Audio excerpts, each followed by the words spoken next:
say I'm bringing the Strat out of hibernation to look at sus chords again. So I did a short video recently where I gave a very quick explanation to what a sus chord is. And I've had a few people say that helped to simplify the concept, so I thought it deserved more of an in-depth exploration. So that's what we're going to do. So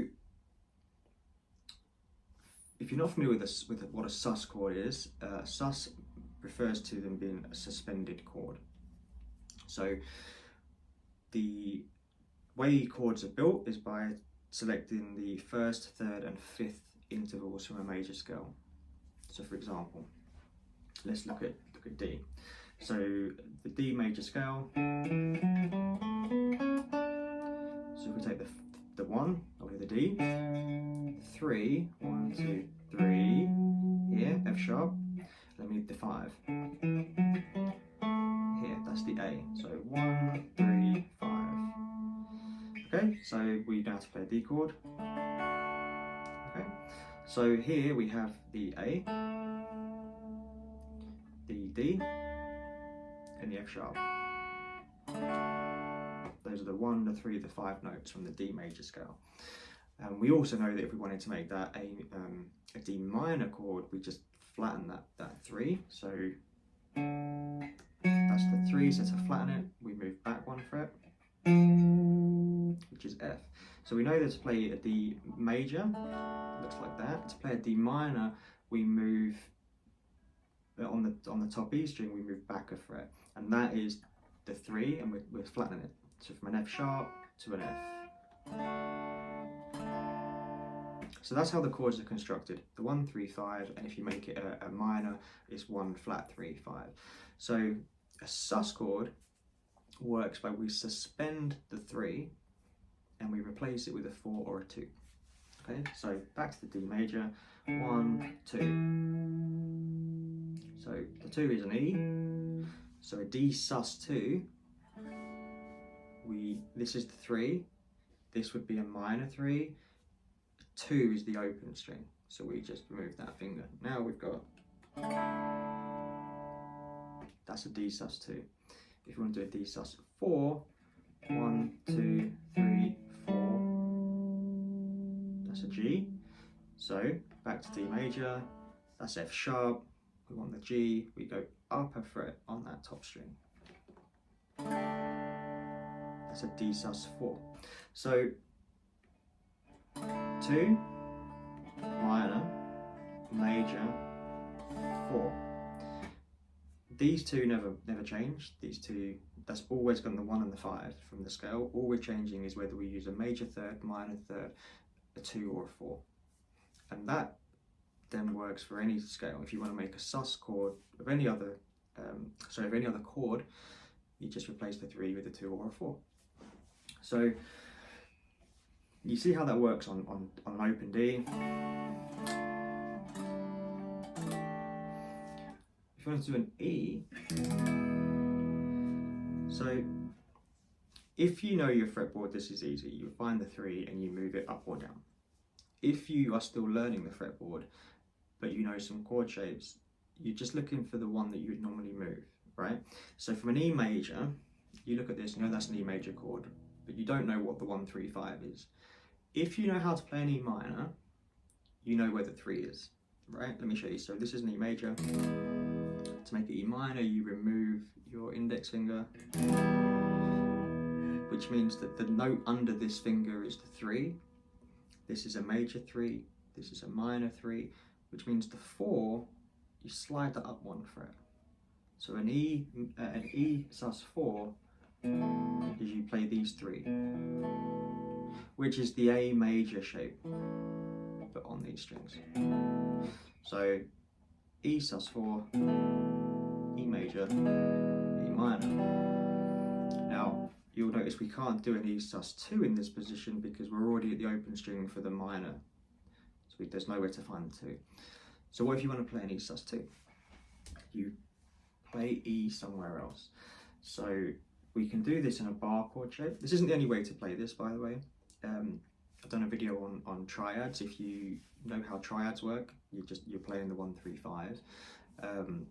just those 3 notes, you can mess around with it that way. But we're going to look at the bar shape. So we've got an E here, which means we can use the A major shape bar chord.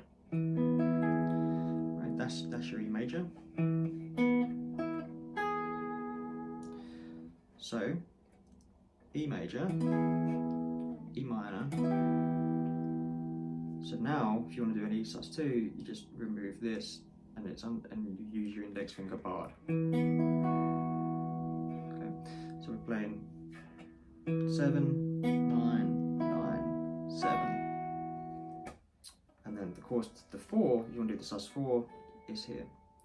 7, 9, 9, 10.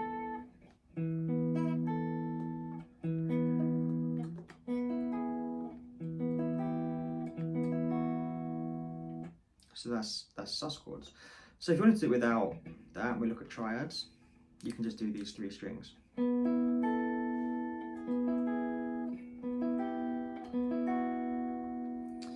Right, so what that means is you can play chords, majors, minors, and sus chords anywhere on the neck. So if you're playing the strings, the middle strings, D, G, and B, this is the shape you want. And that's a sus2. So to get that shape, you're looking at the A major shape. You just play an A major, 3 strings in a line here, in the same fret, and then if you want to do an A minor, you move the what you're fretting on the B string down 1, that's minor. You move it down another 1, that's sus2. So if you play the open B chord, that's an A sus2, and then the A sus4 is here. So you can move that along anywhere on those sets of 3 strings. Okay, so that's A, which means that's A sharp, B, C, D, E. So if you wanted to play F, we're up here in fret 10, 4, major, minor, 2. And that works anywhere. And then it's the same thing with this E chord. E major, okay, so let's move that up. E major, F, G. So if you want to do G, G sus4, major, minor. It's a bit of a stretch, but that's your A sus2. So your 1 and the 5 don't change for these chords. You just find the 3, and you either change that, you move up 1 fret to make it a 4, you move down 1 fret to make it minor, or you move down 2 frets to make it a sus2, and that works anywhere. So if you certain chords you already know, D major, you've probably been playing the sus chords without even knowing it.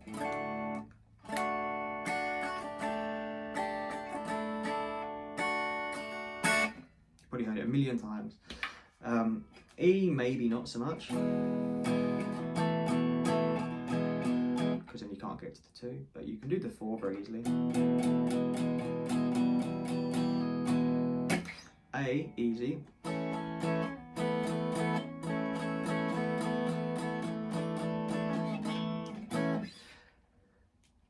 So that's that. It's as simple as that. Sus chords are often seen as really confusing because, in my experience, they're just not properly explained. They're just referred to as a type of chord, right? That's a sus chord.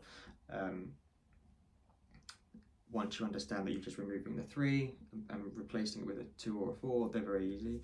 And then in terms of when you'd use them, you know, as you heard with the D,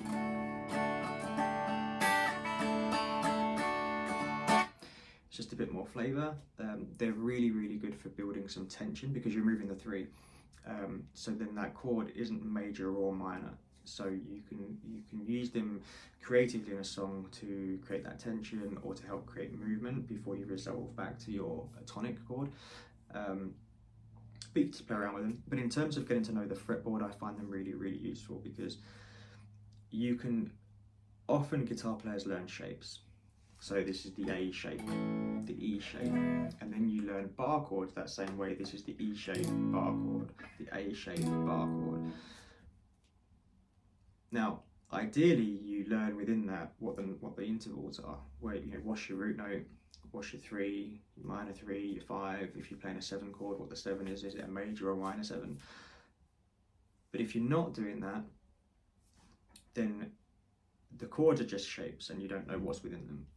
Learning the sus chord really helps at the very, as a bare minimum, it shows you what the 3 is, because you know that if you know how to play a major, we'll do the E shape, you know that's an E major shape, you know that's a minor shape, right? So then you also know that you just move down 1 more fret and now that's a 2, which means that what you play on this string to make it a major or minor or a sus, that must be the 3, which means that, you know, so if you can find the 3, you know the 2 is just 2 frets away, because you've got the 3, the next fret down is minor 3, flat 3, the next one down is the 2.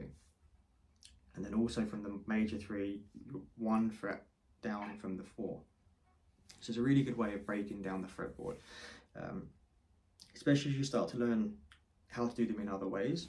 Okay, so for example, if you're learning triads, this is a major. It's actually part of the C shape, but you can remove the root, just play the 3 notes. So that's a major, right? And then you can also play that, because this is a major chord, but the root note isn't the one. The root note would have been here. So if we're playing it just as a triad, this is what's called an inversion. Your 1 is actually down here. So you're faced with the challenge of finding which one's the 3. Okay, so you learn that as a major triad shape. And then if you also know that you would then learn that the minor is this. Now, it's the same, these two aren't moving. I'm just changing my fingers because I need to fret in there. Basically all that's happening is this finger is moving down 1, okay? So if that's the only thing that's changing to make that major to minor, this string is where the 3 is. So then how would you make it a sus2?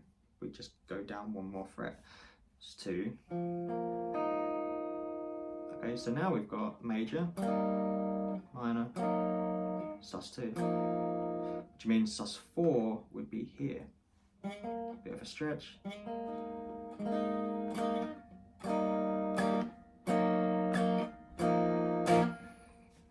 So if you're learning the fretboard and you're learning things like triads and chords and different inversions, instead of just learning major triads or just learning minor triads, when you're learning a new shape, try and ask yourself, how would I make this a sus? Because then you know straight away where the 3 is, and that can really help you just unlock the fretboard. You'll find out, you know, where you find one interval from another. So wherever you are, you're on a root note. Wherever you are, you'll know how to find a 3. And once you found a 3, you know, it's easy to then find the 5 and whatever else you might be looking for. And also just gives you much greater understanding of what you're playing, why it sounds good, and you know, you start to get to the theory behind this. So, you know, it's like the old saying, all roads lead to Rome. There's no one way to do this. Some people prefer to learn the theory first, or you just learn the majors and then you learn the minors, then you learn the sus, and you know, there's no, you know, they can all work. But if you're in a position where you know some majors and minor chords, but you're still working on the fretboard, sus chords can be a really, really good way to help facilitate that. And in terms of what they are and how they work, hopefully that's cleared it all up. If you have any questions, let me know.